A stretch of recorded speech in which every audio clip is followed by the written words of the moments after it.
cara aqui está em campanha, né? Olha, na verdade, eu vou aproveitar essa oportunidade que a Jovem Pan me dá para mostrar o Estado de São Paulo. Eu acho que é uma oportunidade ímpar, eu agradeço muito, mas eu acho extremamente relevante que vocês entendam como funciona um secretário de Estado diante de uma secretaria do tamanho. Eu nunca tive essa oportunidade de mostrar assim publicamente do que se trata. E eu inicio dizendo que hoje, para ser gestor público, você tem que ter características genéticas, doutora, de débil mental. Porque é uma coisa, vocês vão ver o desafio que é isso. E o grande desafio desta gestão foi tentar fazer mais e melhor com muito menos recursos. O Brasil vive uma crise financeira, econômica, moral e ética muito grande, que impactou na queda da arrecadação. Só para que nós falemos a mesma língua, o Pacto Federativo mostra que o governo do Estado ele entra com 12% do que custa, os municípios 15% e o governo federal deveria pagar 50% da despesa. Os senhores vão ver o que está acontecendo. Então, esse é o tamanho do governo do Estado de São Paulo, da saúde. Nós temos 93 hospitais estaduais, 40 farmácias de alto custo e 57 ambulatórios, sendo a maioria são AMIs+. O que é AMI+? O AMI+, tem competência de fazer diagnóstico invasivo, tem competência resolutiva cirúrgica sem que o indivíduo pernoite à noite. Esta, na minha opinião, é o grande truque atual e futuro do atendimento da média e alta complexidade. E nós estamos com um índice de bom e ótimo que ultrapassa 96%. O equipamento do Estado mais bem avaliado é o poupa-tempo, 97%. E nós estamos, via os AMIs+, alcançando os 97%. De 2011 até agora, 2017, são 11 novos hospitais que nós já entregamos. Nos próximos anos, até o final de 2018, 9 hospitais que estão em obra, nós vamos entregar até março. São 20 novos hospitais estaduais aqui e hospitais de grande porte. Hospital Estadual São José dos Campos, eu vou mostrar, Hospital de Sorocaba, vamos entregar agora o Hospital de Registro, vamos entregar Caraguatatuba, entregamos o Hospital de Itanhaém. Então, isso é uma decisão política, é uma decisão partidária de um governo que está no poder há muitos anos no Estado, que optou por investir nos seus próprios em saúde. Eu já falei isso, mas o Estado do Rio de Janeiro tem 2 hospitais. O Estado do Rio de Janeiro não tem nenhum hospital estadual. O Rio Grande do Sul tem 2. Nós vamos completar o mandato com 102 hospitais estaduais. É bacana fazer hospital, só que no dia seguinte veio o custeio. Paga a conta, então é um negócio complicado.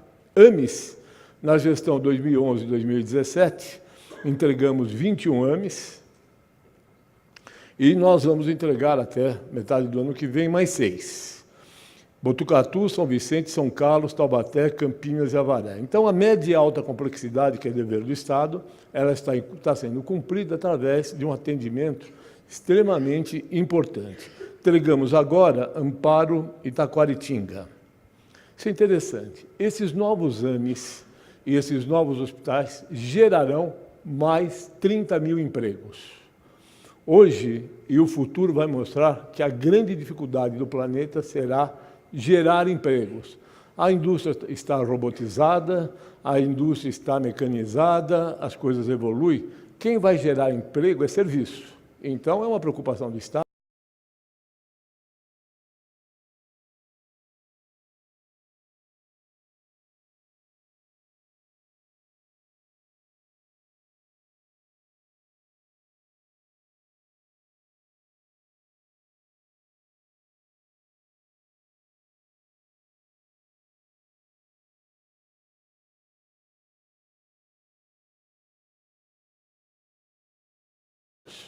E nós vamos para 200 mil funcionários no Estado, com um modelo de gestão que ele é diferente. E olha o que aconteceu. Nós tivemos, nos últimos 22 anos, uma queda do número de funcionários contratados por concurso pelo Estado.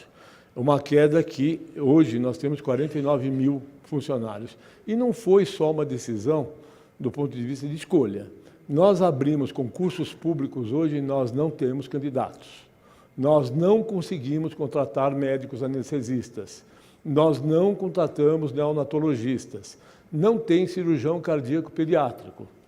Então, é uma questão de escolhas. Ou você inova a gestão e diminui o paquidérmico Estado, ou você não tem gente, eu falo de médico, mas isso é para todos os profissionais de saúde, os concursos estão vazios. E dá para entender. Um anestesista hoje contratado por 40 horas semanais, ele fica lá esperando as cirurgias. Enquanto ele faz parte de uma cooperativa, ele ganha pelo aquilo que ele produz. Então, a opção dele, óbvia, é pela cooperativa, que é a união de esforços de médicos, e não vai ficar se submetendo a um concurso público. E olha o que aconteceu. O orçamento da saúde não é brincadeira, é de 22 bilhões de reais. Poucos estados têm esse orçamento. Só que ele aumentou nos últimos anos 12,6%, porque ele é oriundo do que arrecada. Então, o que aconteceu com São Paulo? Nós temos um governador muito rígido do ponto de vista fiscal, não gasta mais do que arrecada. Na saúde, ele teve a sensibilidade de colocar mais do que os 12%. Então, hoje, nós estamos ultrapassando os 13%, a despeito de colocar mais. E quando eu falo em 13%, alguém perdeu dentro do Estado, é óbvio, tirou de outro lugar. Quando eu falo em 13%, aumentou o percentual, mas diminuiu o dinheiro, porque diminuiu a arrecadação. Então, isso é uma coisa que vem acontecendo. Por isso que eu falo que eu me sinto secretário do Estado do Brasil, é por conta que nós respondemos por uma parte significativa dos leitos SUS, praticamente 20%. E olha, esse diapositivo é muito interessante, porque o Tiago estava dizendo as filas das cirurgias. O Estado de São Paulo faz 30 mil cirurgias eletivas por mês. Os números são estarrecedores. Olha o número de transplantes de órgãos, as ressonâncias magnéticas, os números de consulta. Nós falamos de milhões, de bilhões, e o percentual que tem a ver com o Estado. Então, nós atendemos boa parte da média e alta complexidade do Brasil. Então, isso é uma verdade. E eu, recentemente, mapeei os municípios que mais atendem, fora a cidade de São Paulo, a média e alta complexidade, são aqueles vizinhos dos estados do Rio de Janeiro e Minas Gerais. Então, isso está ocorrendo. As pessoas estão mudando para São Paulo para fazer a média e alta complexidade e para pegar remédio. Essa tabela mostra que a quantidade de demanda ela é muito grande. Medicamentos é a mesma coisa. Medicamentos é algo que o custo é muito grande, as indicações muitas vezes questionáveis, e o Estado de São Paulo, na minha opinião, o Estado não tem competência de produzir e não tem competência de distribuir medicamentos. E vocês vão ver o que nós estamos fazendo. De qualquer forma, responde por quase 42,5% dos medicamentos no país. O Estado tem programas de prevenção. 2 deles, Filho que Ama, Leva o Pai ao Ame. Homem, só tem um indivíduo que tem mais medo de prevenção do que o homem, que é o homem médico. Não faz. A mulher, ela é institucionalizada, ela faz isso desde que nasce. A mulher é muito mais coerente com a prevenção do que o homem. Então, nós inventamos esse projeto, Filho que Ama, Leva o Pai ao Ame, para convencer o pai que ele tem que ir. Então, nós abrimos os nossos ambulatórios aos sábados, o homem procura, ele é entrevistado por uma enfermeira e, na sequência, colhe exames e, no sábado seguinte, sem confrontar com a filha, ele volta para uma consulta de urologia e cardiologia. Cardiologia ele vai bem, urologia ele não pode ver na frente, né? Mas conseguimos agendar quase 83 mil consultas preventivas, o que é um desafio hoje você fazer prevenção em homem. A mesma coisa nós fizemos com mulheres de peito. Esse programa é um grande sucesso.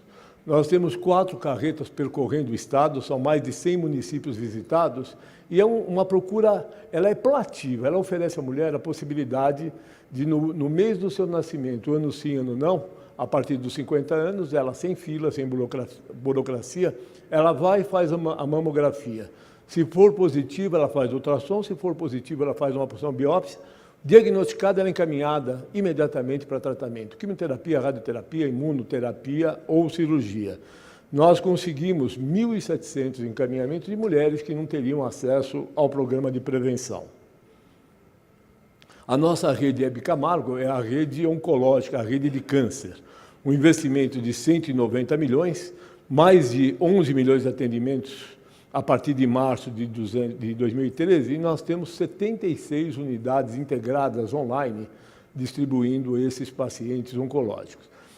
O câncer está aumentando. E, além de aumentar, um desafio. Hoje, você trata o primeiro câncer do indivíduo e cura, você trata o segundo e cura, e assim vai, só boas notícias. Mas você tem que estar estruturado para dar assistência a esses pacientes, que vai da prevenção, diagnóstico e tratamento. E o tratamento ele está migrando. Hoje, muito que tem de novidade são as drogas imunobiológicas. Tem uma droga que acaba de ser aprovada nos Estados Unidos que custará $2.500 a dose. Eu acho bárbaro, quero saber quem paga a conta. Tá? Quero fazer até uma referência à Conep, que eu sou um fã incondicional da Conep, porque eu vi a Conep melhorar, se atualizar, e hoje o problema não está na Conep. A Conep aprova muita coisa, mas não tem financiamento. Então, eu sou um fã e tenho presenciado isso no dia a dia, como melhorou e como evoluiu. Recomeço, isso é outra encrenca, né? A história da Cracolândia, de tudo. O Estado tem um programa que é o Recomeço. Nós temos 3.300 leitos, nós implantamos hospitais especializados nesse binômio droga e álcool, nós temos o hospital em Botucatu, nós temos o hospital aqui na Elvésia, no centro, e nós temos o Cratode. O Cratode faz todo esse atendimento em parceria com o Judiciário. Então, é um atendimento multiprofissional, multidisciplinar, que está indo muito bem. Nós fizemos 4.303 acolhimentos, 11.508 internações, sendo que 80% de forma voluntária. Os programas de ajuda às Santas Casas. As Santas Casas no Brasil hoje têm uma dívida de 22 bilhões de reais. Então, nós percebemos isso e o programa Santa Casa Sustentável tenta financiar aquilo que falta da tabela SUS. A tabela SUS ela não é reajustada desde 2007. O governo federal repassava para o Estado de São Paulo 39,5% do que custava. Hoje passa 25%. Então, não tem como. Nós temos um problema de falta de dinheiro. Eu e o Polara nos matamos, porque atualmente ele fala que não falta, eu falo que falta. Mas é bacana, porque nós estamos discutindo isso publicamente. E falta dinheiro. As Santas Casas desse programa, nós dividimos os hospitais em estruturantes e estratégicos de apoio. O estruturante recebe 70% a mais da tabela SUS. O estratégico 40% e apoio 10%. E eles têm que cumprir metas. As metas são financeiras, econômicas, e se não cumprir, nós reduzimos. Ficou claro que você financiando, você melhora o resultado. Aqui as endemias, nós tivemos uma queda espetacular de dengue no estado, graças ao envolvimento da população, a imprensa ajudou muito na divulgação e medidas que o Estado tomou, por exemplo, de estar pagando voluntários, agentes sanitários no final de semana para fazer prevenção. Uma queda espetacular no número de casos de dengue, uma queda muito importante em Zika, chikungunya, e o que me faltava é ter a quinta epidemia. Né? Estou vivendo com a minha gestão H1N1, dengue, chikungunya, Zika, e agora me aparece a febre amarela. O Estado de São Paulo é o que me faltava. Né? O Estado de São Paulo, nós estamos com 2017, 23 casos de febre amarela silvestre, infelizmente com 10 óbitos. Desses 10 óbitos, 2 pacientes não quiseram tomar vacina. Esse número, embora absolutamente indesejado, mas quando comparado aos outros estados, é um número infinitamente menor. Por quê? Nós temos um sistema de vigilância epidemiológico de Estado e a SUSEM que agiram muito bem. Nós estamos perseguindo as rotas ecológicas e fomos vendo que havia um aumento do número de mortes de não primatas. Fizemos um acordo com a Secretaria de Meio Ambiente e todo macaco achado morto, ele é levado para o Adolfo Lutz para fazer a autópsia e para fazer os exames sorológicos. Aí me vem o indivíduo e começa a matar macaco. Quer dizer, já matar macaco é ruim. Agora, para nós, do ponto de vista epidemiológico, é um desastre, porque o macaco é o nosso grande marcador. Então, nós percebemos um aumento do número de mortes e tomamos decisões. A primeira, que não é nada simpática, foi fechar parques. E por que você fecha parque? Não é só pelo fato de você coibir a entrada da pessoa no parque, mas você faz um inventário no parque. Você mapeia o número de não primatas mortos, está aumentando e aonde, E, além disso, você caça o mosquito para garantir que o Aedes é o Haemococcus e não o aegypti. Por isso se trata da febre amarela silvestre. Nós fechamos o Cantareira, fechamos o Horto e agora fechamos o Parque do Alto Tietê. Esperamos estar reabrindo em janeiro em outras condições. Mas, em paralelo a isso, nós ampliamos o esquema de vacinação. Então, nós cercamos em ondas os locais onde nós encontramos os macacos e iniciamos a vacinação no raio de voo do mosquito. Então, o mosquito ele voa 500 metros e nós vamos aumentando em onda. Aí que eu justifico, porque eu não estou vacinando a Zona Leste inteira, e sim a região do lado do Alto Tietê. Temos um acordo prévio com o Ministério da Saúde, que a partir do ano que vem, a vacina vai ser fracionada em 5 subdoses e nós pretendemos imunizar a população do estado de São Paulo inteiro, que é o óbvio. Você tem uma doença que mata 40%. Você tem uma vacina efetiva, vacina todo mundo. Mas para isso você precisa de vacina e de logística. Nós estamos progredindo. O Zika caiu espetacularmente. Chikungunya é uma doença que me preocupa, é uma doença crônica e ela está menos sob controle que Zika. Zika, eu sempre falei que, na minha opinião, ia ser um temporal. Vem e passa, talvez venha de novo, mas está sob controle. E essa é uma decisão que ela foi muito complicada. Eu tinha que optar em ter os hospitais, os pronto-socorros da periferia fechados ou criar uma forma nova, e nós resolvemos terceirizar. E nós terceirizamos no momento que não tinha ainda a lei que sustentava a terceirização. Mas a escolha, eu acho que é assim, gestor público precisa se arriscar. Então, entre ter pronto-socorro fechado e tentar uma nova forma, nós terceirizamos. Estou falando de forma sistemática. E olha o que aconteceu. O Hospital Geral de Guaianazes, um aumento do atendimento de 200% com a terceirização. Taipa, 121%, Ferraz, 32% e Caeira, 68%. Então, nós conseguimos dar respostas aos pronto-socorros de periferia. Mas o que aconteceu? Você aumenta a porta, aumenta a internação, aumentou o custo. Não tem como. Agora, na minha leitura, não tem plano B. Você tem que fazer isso. Outra coisa que nós temos investido muito é em telemedicina. A Baixada Santista está indo muito bem, que é o plano piloto, e nós reduzimos muito o que era essa coisa incrivelmente dolorosa, que é o transplante sanitário, ou o transporte sanitário, que é levar um paciente de um lugar para outro. Isso é uma coisa inaceitável. Com a telemedicina tem a primeira e a segunda opinião, e você, quando transfere, já transfere sabendo para onde, por quê e como. Esse programa é bacana, é um programa em parceria com o BID, um investimento de 826 milhões, e, na minha leitura, o melhor programa de saúde pública do país. Porque, além das obras que os senhores estão vendo aí, são mais de 111 obras, nós fazemos a integração da atenção primária, secundária e terciária por sistema de informação. E mais, nós capacitamos e pós-capacitamos e graduamos os profissionais da área de saúde. Eu acho que esse programa vai ser um programa modelo de saúde pública para o país, um programa de integração. PPP também é uma novidade do Estado, 2 hospitais inaugurados, vão ser inaugurados agora, um de Sorocaba e outro de São José dos Campos, com a iniciativa privada, e vamos agora, a partir da semana que vem, começar a demolição para construir o novo Hospital da Mulher, que vai ser na Nova Luz. Hospital Novo Pérola Baiton, espetacular, eu acho que vai resolver o problema da saúde ou da doença da mulher na cidade de São Paulo. Conseguimos desapropriar todos os imóveis, foi uma luta de 2 anos, e nós temos o alvará já para derrubar e começar a construir. Esperamos lançar isso na semana que vem. A outra coisa é que eu quero dizer aos senhores o seguinte, o que o Estado tem e o que não tem competência. O Estado não tem competência de produzir medicamento. O Estado não tem competência de fazer logística de medicamentos. Então, não dá para competir com a iniciativa privada. Então, abrimos uma licitação, ela foi aberta em agosto e, seguramente, já tem muitos interessados. Nós vamos estar, através de uma licitação absolutamente transparente, transferindo a produção e logística de medicamentos. Mesma coisa, diagnóstico de imagem.